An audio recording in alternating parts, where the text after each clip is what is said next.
Hi guys! Recently we did a video based on your questions that you asked in the forums about your health that you might have not wanted to ask your doctor because they're a bit awkward. And off the back of that, you guys have been asking a lot of questions about pap smears. So I thought, why not do a video that is all about pap smears and I'll try to answer all of your questions. So I spoke recently to Dr. Andy Stamatio from the City Fertility Centre. He is an obstetrician and a fertility specialist and a gynaecologist. And I took all of your questions to him and let's see what he told us.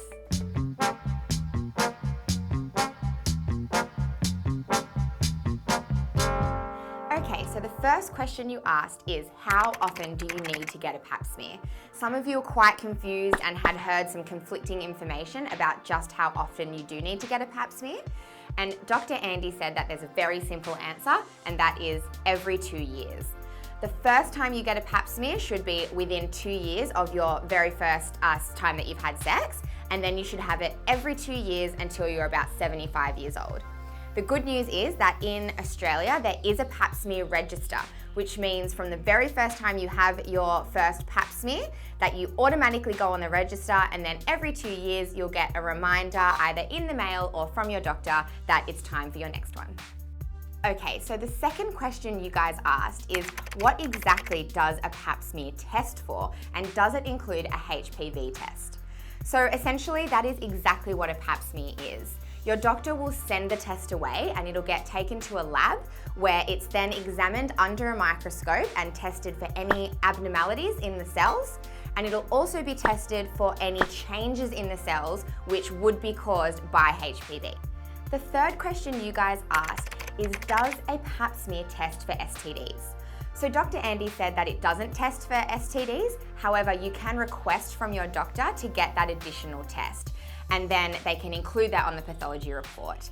Now, Dr. Andy recommends that you request this if you're in the high risk group, which is under the age of 25, or if you have a new sexual partner or multiple sexual partners, then he says you may as well just ask for this test as well, just to be safe. The fourth question you guys asked in the Beauty Heaven forums caused quite a bit of controversy, and that question was, do you need to get a pap smear if you've never been sexually active? Now, Dr. Andy agrees that this is quite a controversial question, and he says that some doctors will say yes you do and others will say no you don't. Now, he doesn't think that you need to get pap smears if you've never been sexually active.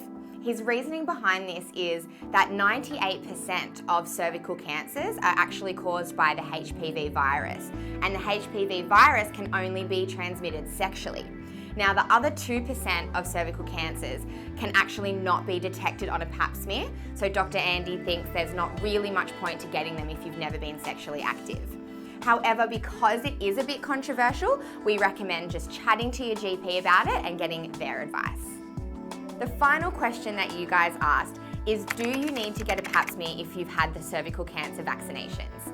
So Dr. Andy says absolutely you still need to get pap smears even if you've had the vaccination. The reason being that there are over 100 strains of the HPV virus, and the cervical cancer vaccination doesn't actually cover all of those strains. So absolutely continue to get your pap smears because you would rather be safe than sorry, right?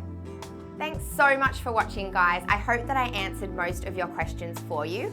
If you do have any other questions that are health related, then absolutely leave them in the comments below and I will do my very best to get you some answers.